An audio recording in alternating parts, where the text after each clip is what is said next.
Hi everyone, welcome back to my channel. आज की इस वीडियो में मैं ड्रॉ करने वाली हूँ शिवरात्रि स्पेशल ड्राइंग। एंड इस वीडियो में हम आउटलाइन ड्रॉ करेंगे ग्रिड मेथड की हेल्प से। मैं कंप्लीट ट्यूटोरियल आपके साथ शेयर करूँगी।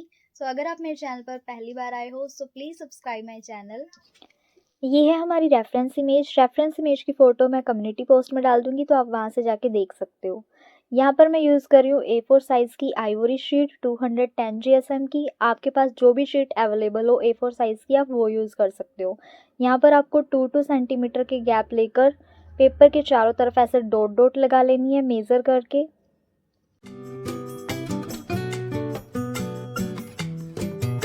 डॉट्स लगाने के बाद आपको एक बड़े स्केल की हेल्प से इन सारी डॉट्स को आपस में मिला लेना है और ग्रिड्स बिल्कुल एक्यूरेट बनाने हैं। ये सारे ग्रिड्स जो हैं वो स्क्वायर साइज़ के बनेंगे।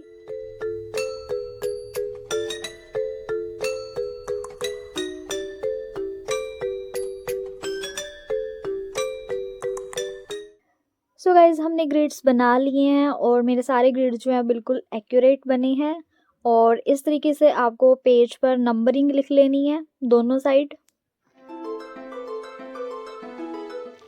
यहाँ पर मैंने रेफरेंस इमेज को पहले से ही ग्रिड ऐप में सेट कर लिया है। आप चाहो तो किसी भी बॉक्स से स्टार्ट कर सकते हो। यहाँ पर मैं शुरू कर रही हूँ ऊपर से A4 एंड साइड में से D वाले बॉक्स से। इस पॉइंट से हम ड्रॉ करना शुरू करेंगे। बस आपको धीरे धीरे रेफरेंस इमेज को ऑब्जर्व करना है कि कहाँ पर कौन सी लाइन आएगी और फिर आपको इसे धीरे धीरे ड्रॉ करना है। अभी आप देखो मैं कैसे ड्रॉ कर रही हूँ।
अगर आपको ये वीडियो थोड़ी सी भी हेल्पफुल लगी हो so please subscribe my channel and next video जल्दी ही आने वाली है, सो नोटिफिकेशन ऑन कर लेना। सो मिलते हैं नेक्स्ट वीडियो में, तब तक के लिए टेक केयर।